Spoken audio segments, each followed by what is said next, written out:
Assalamualaikum warahmatullahi wabarakatuh. Selamat datang kembali di channel Restu Horor.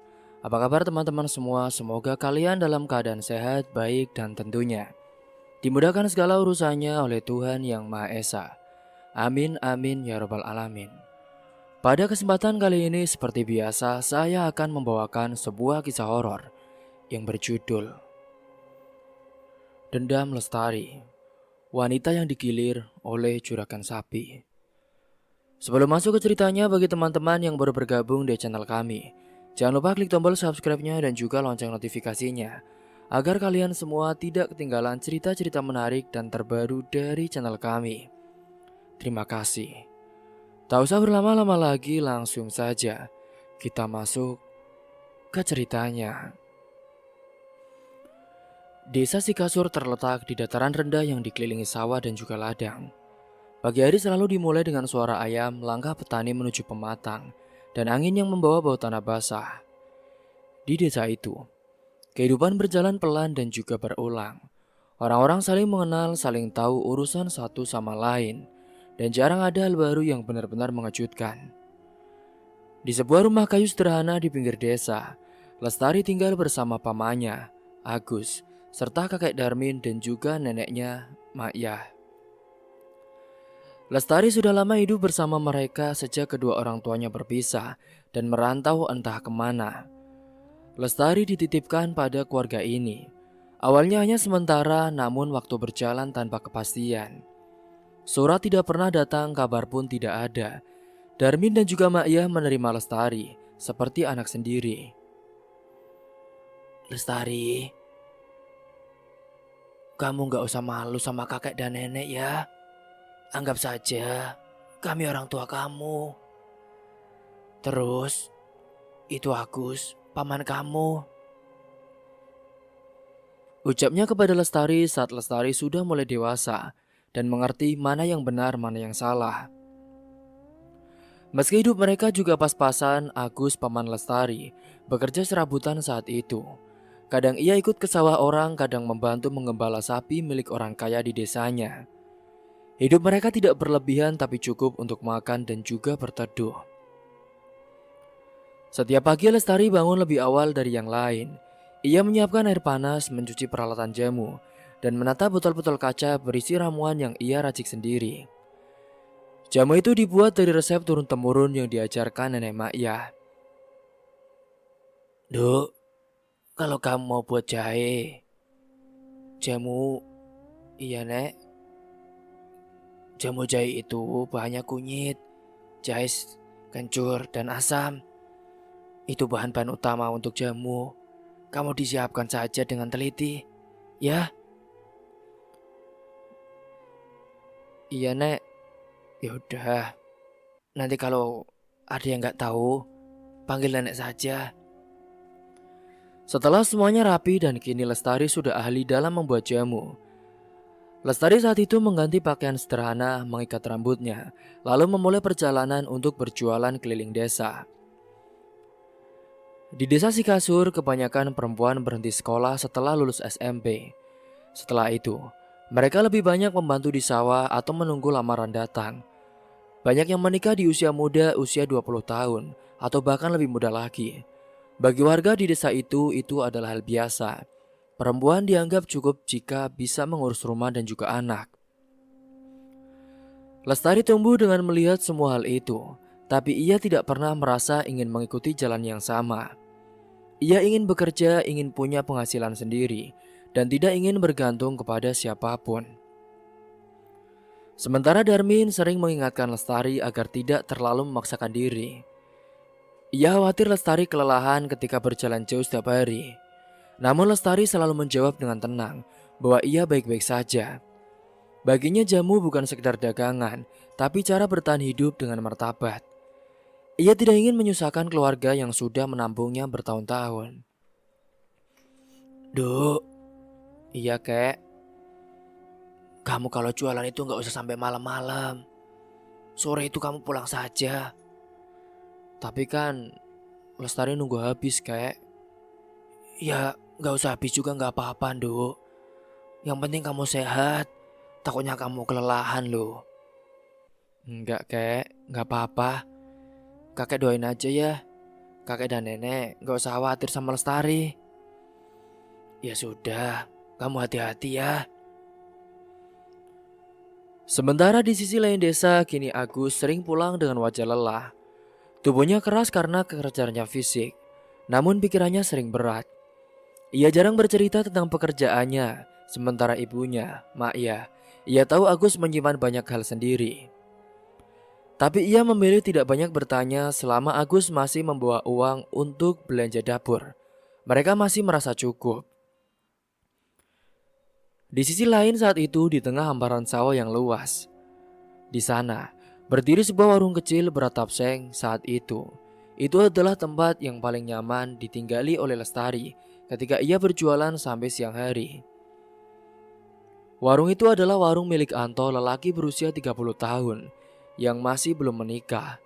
Ia membuka usaha makan sederhana untuk para petani yang kadang tidak ada waktu untuk pulang ke rumah. Setiap siang, warung itu selalu ramai oleh orang-orang yang beristirahat setelah bekerja. Anto dikenal ramah dan juga tidak banyak bicara. Ia bekerja sendiri, memasak, melayani dan juga membersihkan warungnya tanpa bantuan. Lestari sering melewati warung itu saat berjalan. Awalnya hanya singgah sebentar untuk menawarkan jamu. Anto pun membeli satu botol lalu mengucapkan terima kasih. Percakapan mereka singkat, sekedar menanyakan kabar atau cuaca hari itu. Namun dari kebiasaan singgah itu, kini kedekatan pelan-pelan mulai tumbuh. Lestari, sini mampir dulu. Iya mas, bentar ya. Ini ada bapak-bapak yang lagi beli jamu. Siap, aku juga satu ya. Jamu yang biasa. Iya mas, kamu kan spesial jamunya. Kini saat itu Anto memperhatikan cara Lestari bekerja.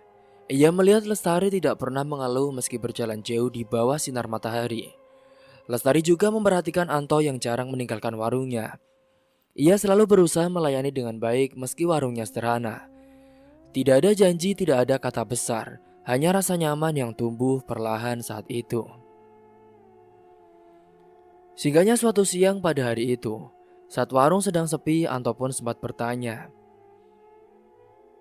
"Dek, kamu itu tiap hari muter jauh itu, apa nggak capek?" "Ya capek sih mas, tapi kan terbiasa. Lagian, kalau aku nggak jualan jamu, aku nggak bisa kerja apa lagi mas.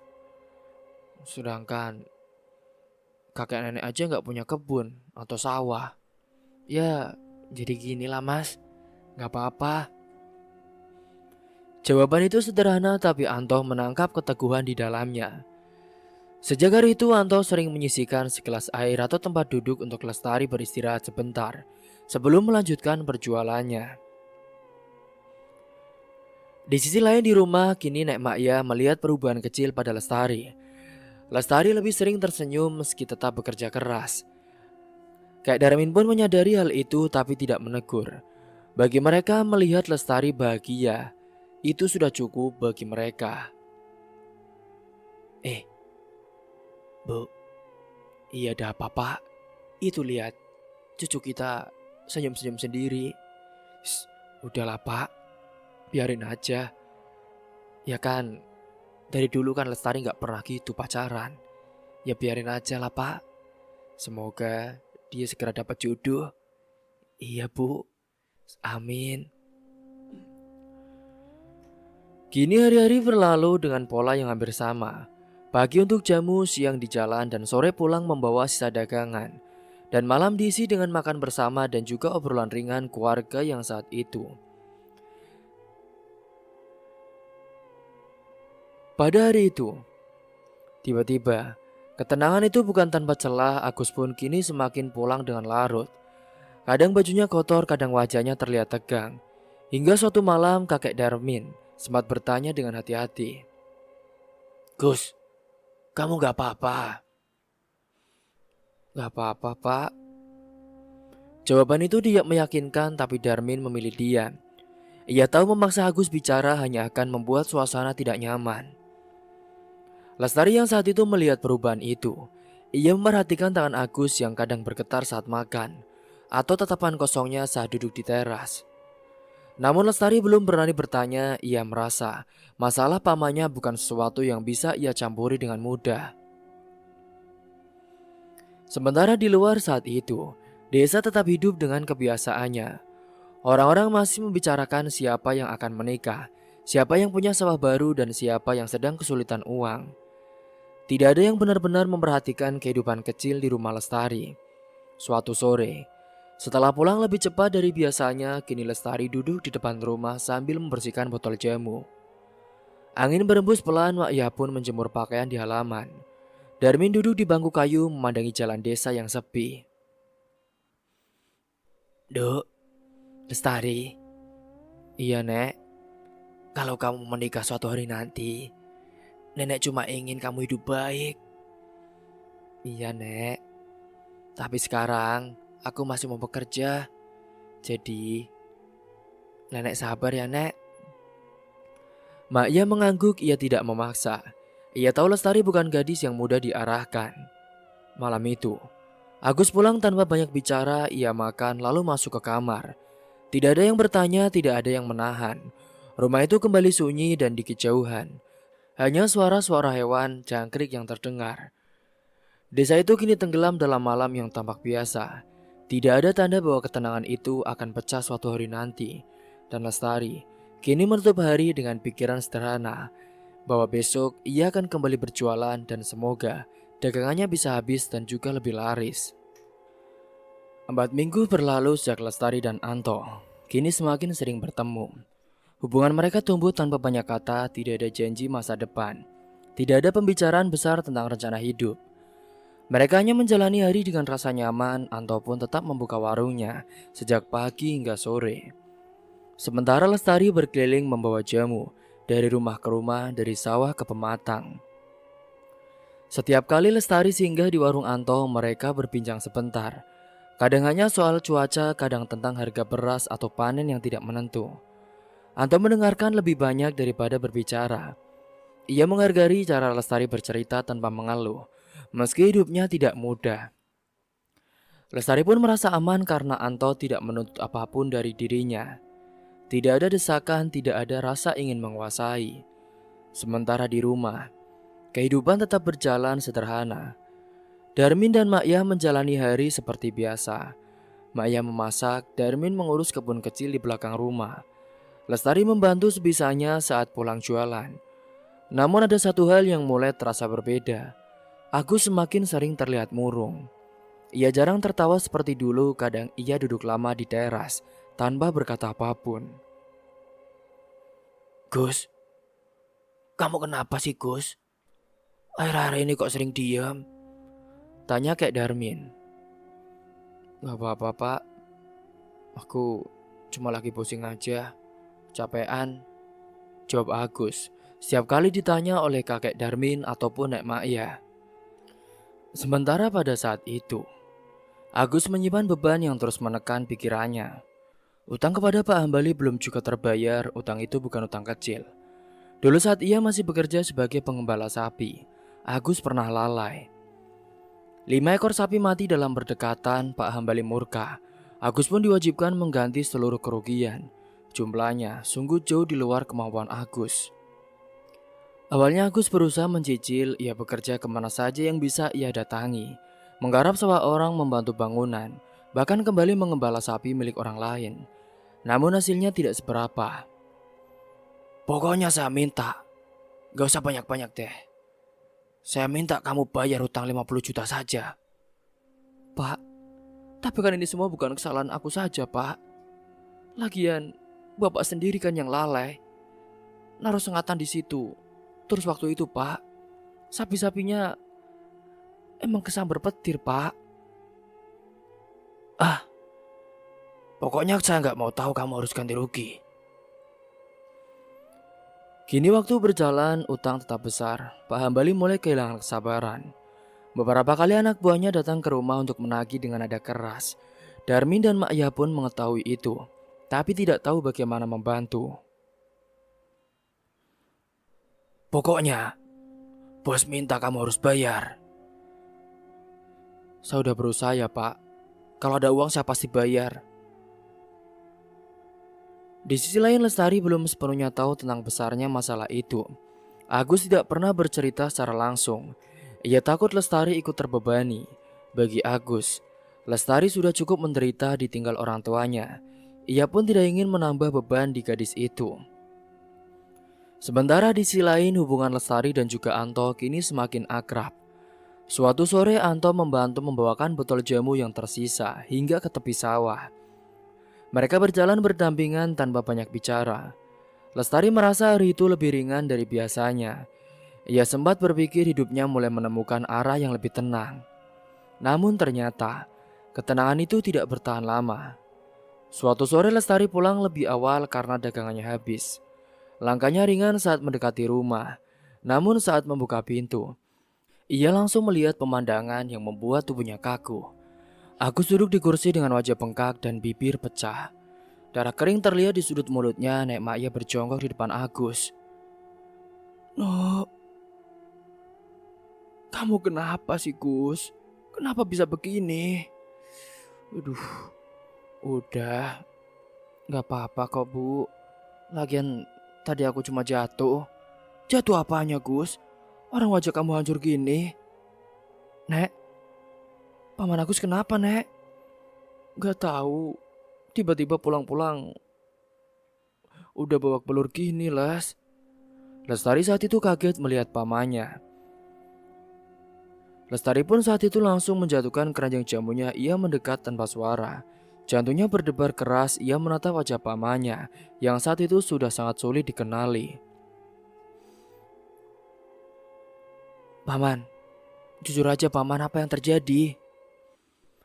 Maya menoleh saat itu. "Kayaknya sih tadi sore orang-orangnya Pak Ambali datang." "Hah? Pak Ambali? Dia siapa Nek?" "Dia itu mantan bos dari paman kamu ini, Juragan Sapi." Lestari terdiam. Nama itu langsung membuat dadanya sesak. Ia pernah mendengar nama Pak Hambali disebut-sebut warga sebagai peternak sapi terkaya di desa itu. Orang yang berkuasa ditakuti dan juga jarang mau mengalah. Agus pun tetap diam. Darmin menarik nafas panjang. "Duh, mereka minta uang. Aku kan belum bisa bayar." "Bayar? Bayar apa kek?" Lestari melihat tangan pamannya yang gemetar. Ia tahu pukulan itu bukan hanya soal uang, tapi juga soal harga diri. Agus telah dipermalukan di depan orang-orang. Malam itu, suasana rumah berubah berat. Tidak ada obrolan seperti biasanya. Makan malam berlangsung dalam diam. Lestari tidak bisa menelan makanan dengan baik.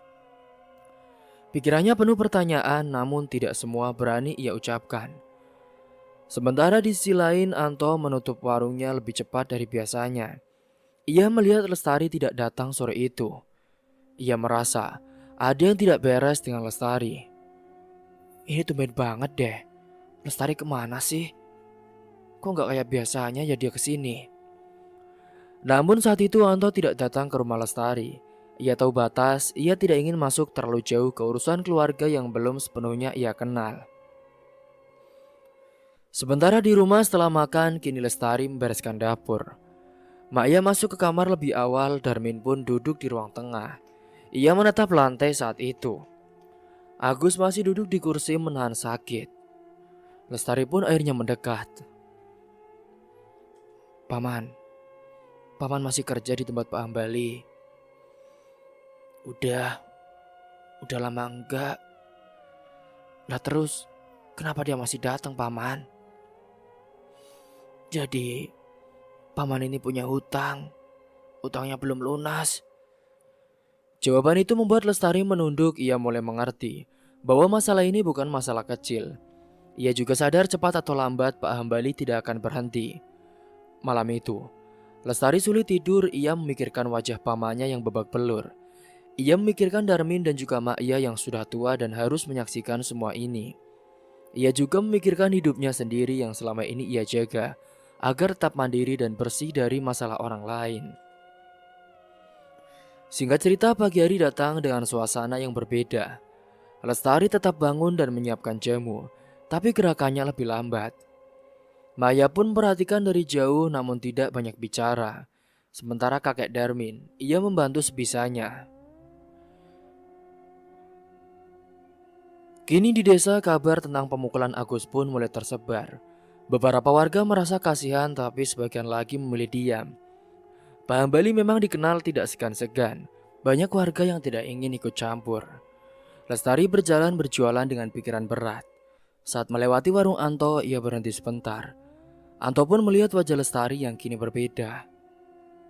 Lestari, kamu kelihatannya capek. Iya mas, di rumah lagi banyak urusan. Anto tidak bertanya lebih jauh, ia hanya menuangkan air dan menyodorkannya. Lestari menerima dengan tangan sedikit gemetar. Di balik hubungan sederhana yang sedang tumbuh itu, bayang-bayang hutang lama semakin mendekat. Lestari mulai menyadari bahwa hidup mandiri yang ia bangun tidak bisa sepenuhnya lepas dari masalah keluarga. Sesuatu sedang bergerak pelan menuju mereka, dan Lestari, ia belum tahu bagaimana cara menghindarinya. Kini sejak melihat pamannya dipukuli, pikiran Lestari tidak pernah benar-benar tenang. Setiap langkah saat berjualan terasa lebih berat.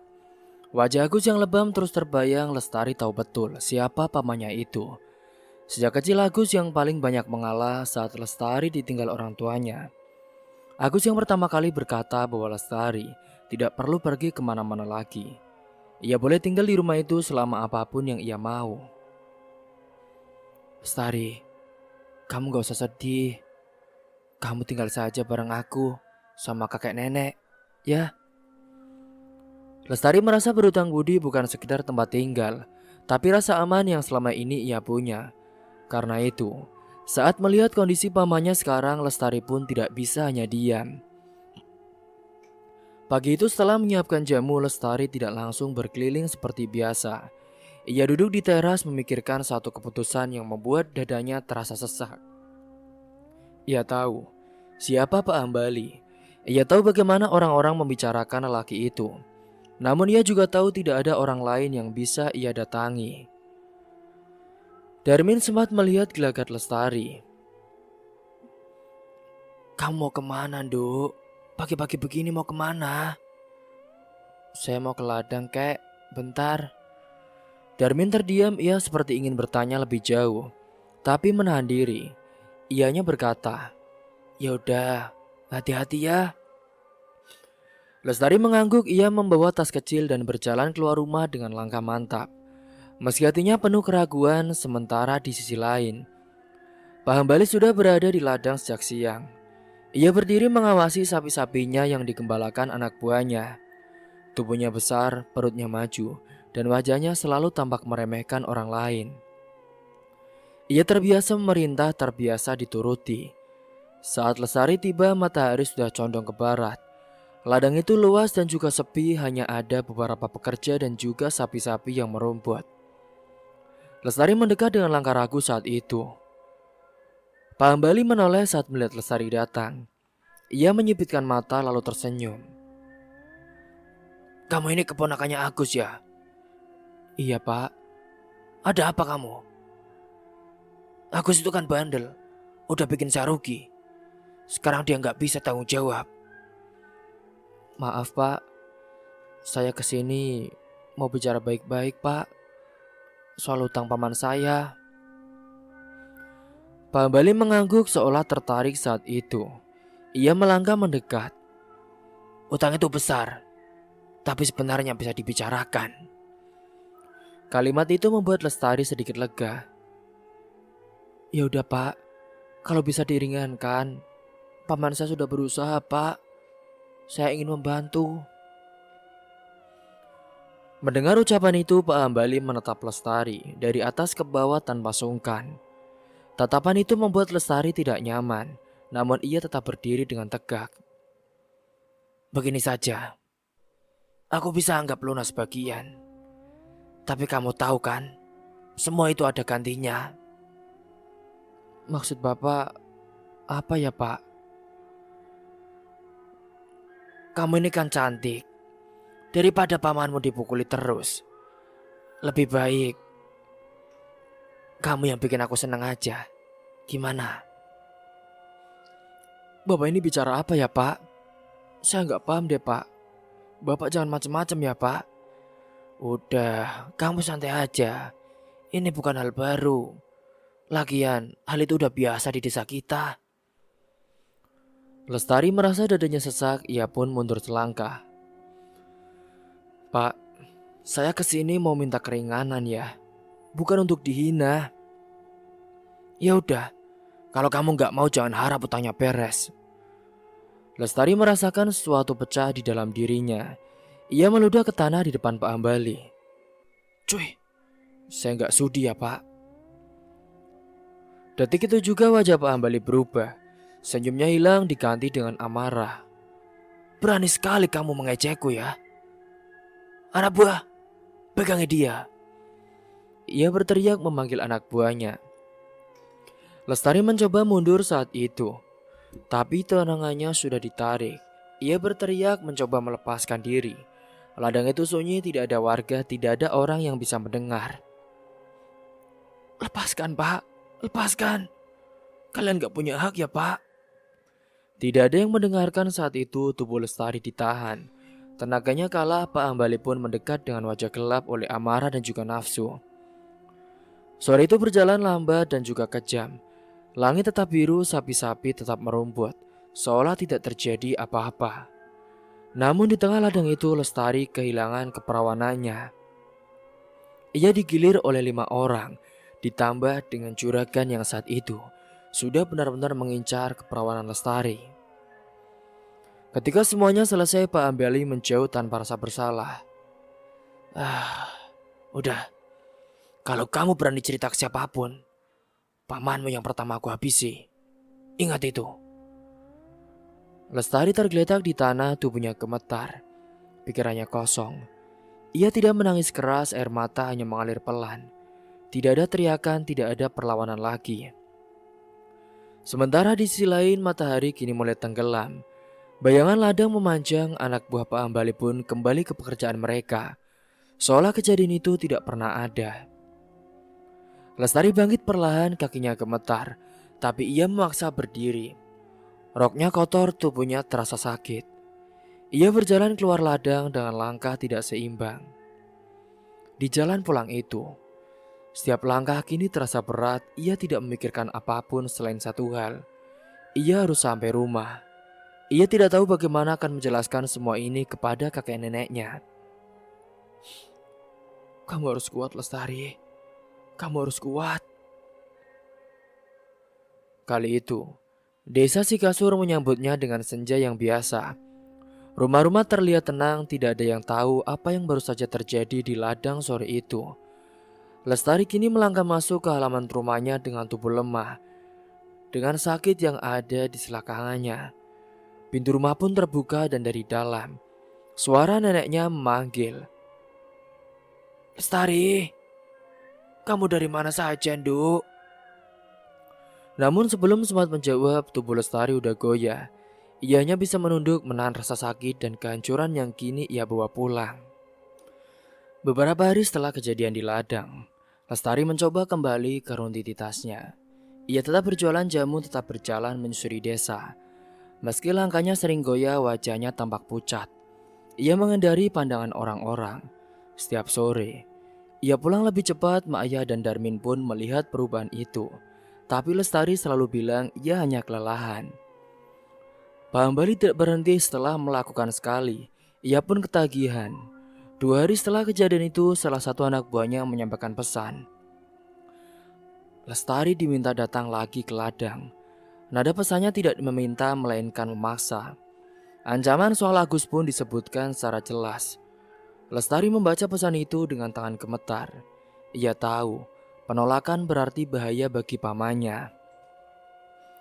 Sore hari itu Lestari tidak berangkat, ia bersembunyi di rumah. Namun malamnya ia dipaksa datang. Anak buah Pak Hambali menjemput dengan kasar. Lestari tidak melawan. Ia hanya menunduk. Malam itu, ia pulang dalam keadaan lebih hancur dari sebelumnya.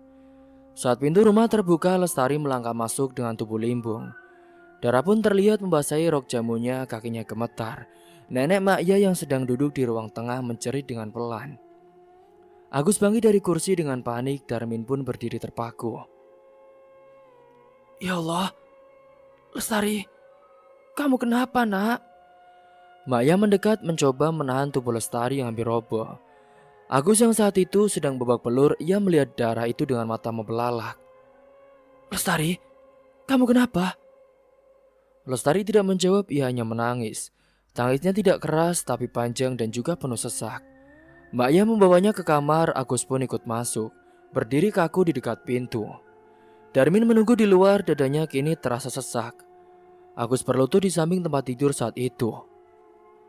Ini gara-gara aku ya. Kalau bukan karena utang itu, pasti kamu gak bakal begini, Lestari. Lestari menutup wajahnya dengan tangan. Tangisnya semakin kuat, ia pun mencoba menahan, tapi tidak sanggup. Dia Paman, Pak Hambali. Dia paksa aku, udah 2 kali. Kata-kata itu membuat Agus membeku. Dunia seolah berhenti, nafasnya tertahan. Kepalanya berdengung, ia menunduk menekan kening ke lantai. Rasa bersalah, marah dan hina bercampur menjadi satu. Ia merasa gagal sebagai paman, sebagai laki-laki, sebagai orang yang seharusnya melindungi. Maya pun menangis terseduh. Darmin masuk ke kamar dengan langkah berat. Ia tidak berkata apa-apa, tatapannya kosong. Rumah itu kini dipenuhi isak yang tertahan. Kurang ajar, bajingan sekali Hambali, ucap Agus saat itu. Tanpa banyak bicara, kini Agus berganti pakaian. Ia membersihkan wajahnya, ia berdiri di depan cermin kecil, memaksakan senyum tipis saat itu. Di tangannya ia membawa uang seadanya dan juga sebilah parang yang biasa ia pakai untuk bekerja. Pak, aku mau ke rumah Pak Hambali dulu ya Pak. Mau apa kamu Gus? Jangan cari masalah. Agus tidak menjawab, ia melangkah keluar. Sementara di sisi lain rumah Pak Hambali saat itu, rumahnya terang oleh lampu. Beberapa pengawal berjaga di depan. Agus pun datang dengan langkah tenang. Ia menyapa sopan seperti orang yang ingin berdamai. Di mana Pak Hambali? Saya mau bayar hutang. Pengawal pun memeriksanya lalu mengizinkan masuk. Pak Hambali duduk di ruang tamu dengan wajah puas. Ia tersenyum melihat Agus saat itu. Akhirnya kamu sadar juga, Gus.